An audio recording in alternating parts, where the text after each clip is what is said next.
Now let's talk a little bit about the Comma Johanneum. Since Abdullah brought it up and identified this as being an example of how the whole New Testament is dealt with, the Comma Johanneum is a text that comes to us primarily from the Latin manuscripts, from the Latin textual tradition. It is not a meaningful part of the Greek textual tradition. It is found in a very small number of extremely late manuscripts. And if we allow the Greek manuscript tradition to define what the Greek New Testament should be, then it would have no place. I have often said that those who promote the Comma Johanneum, and there are those who do so, if they were to be consistent in their textual critical methodology, they would be forced to adopt a radically different New Testament. Because if an entire text, which could be taken as a very theologically rich text, could simply disappear from the entire witness for century after century after century after century, and exist only in a parallel translation, a translation to another language,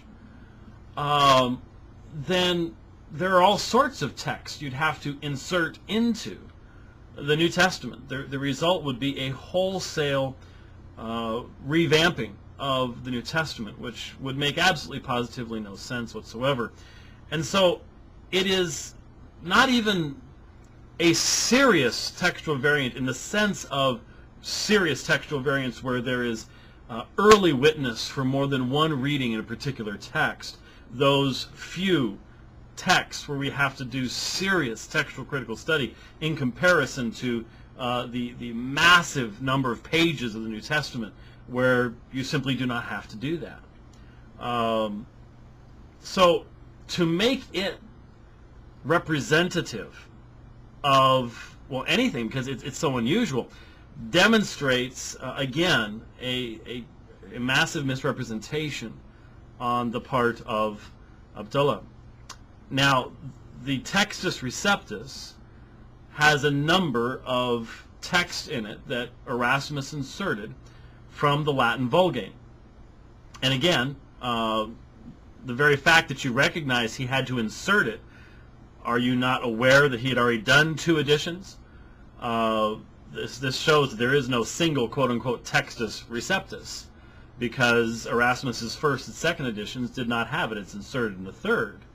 Then it's in the 4th and the 5th. So there's much more complexity to this issue than your comments and your conclusions would indicate or warrant.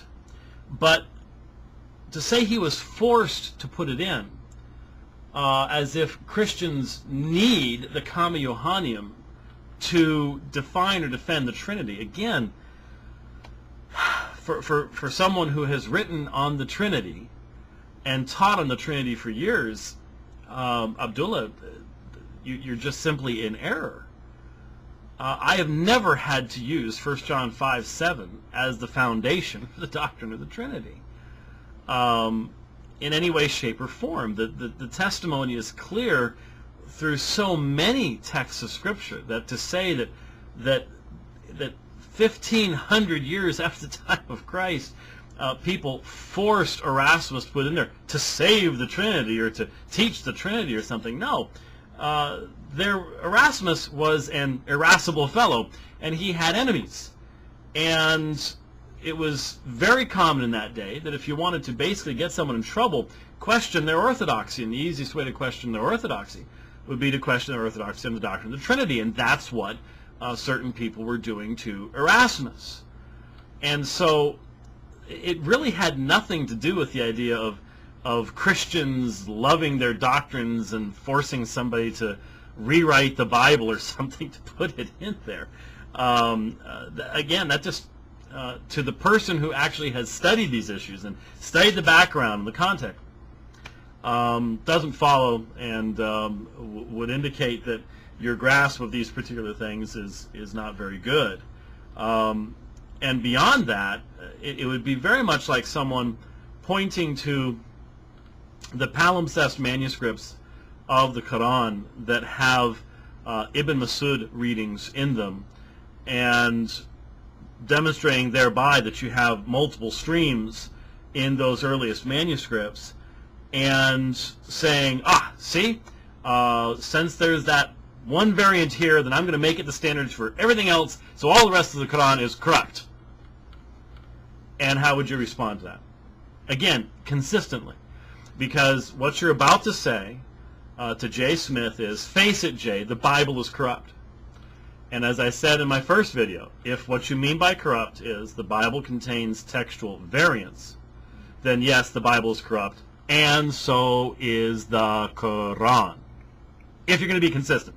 If you're going to throw your hands up in the air and say, I'm not going to be consistent, then the debate's over, because without consistency you can't define truth and you can't claim to hold the truth. So you've got one or two choices. You either need to say, yes, the Qur'an is corrupt because there are textual variants in the earliest manuscripts, or no, the Qur'an is not corrupt, but I'm still going to say the Bible's corrupt, and demonstrate upon what basis you're going to make that assertion.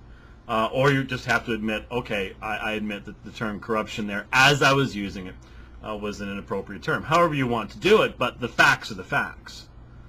And so, to use the Comma Johanneum in this way, when it is a text that is so clearly and easily dealt with, given the rich New Testament textual tradition, coming from all sorts of different parts of the Roman Empire, different time periods, so on and so forth, since we can deal with it so easily that way, honestly, I'm tempted at this point to comment on the supremacy, the superiority of the New Testament to the Qur'an at this point, because this is exactly where it can be illustrated.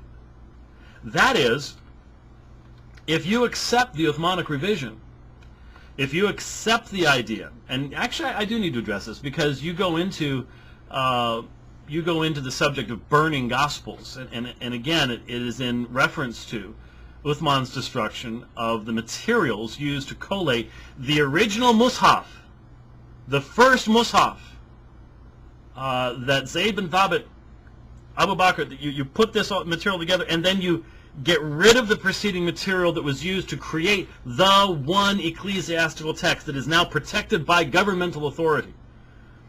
There is no parallel to that in a Galatian decree that comes 500 years after the time of Christ. The New Testament has already been circulating for 100 years, hundreds of years at that point in time. No parallel whatsoever. Very bad argumentation on a scholarly level at that point. But my point is this: you can only go back to the Uthmanic revision. If Uthman was successful, and the question is, was he? But if Uthman was successful in the destruction of those sources, then you can only go back to that point. That becomes your initial text, the earliest discoverable text through the means of textual criticism. And since that then is controlled by the caliphate, but a political caliphate, even at the time of Uthman.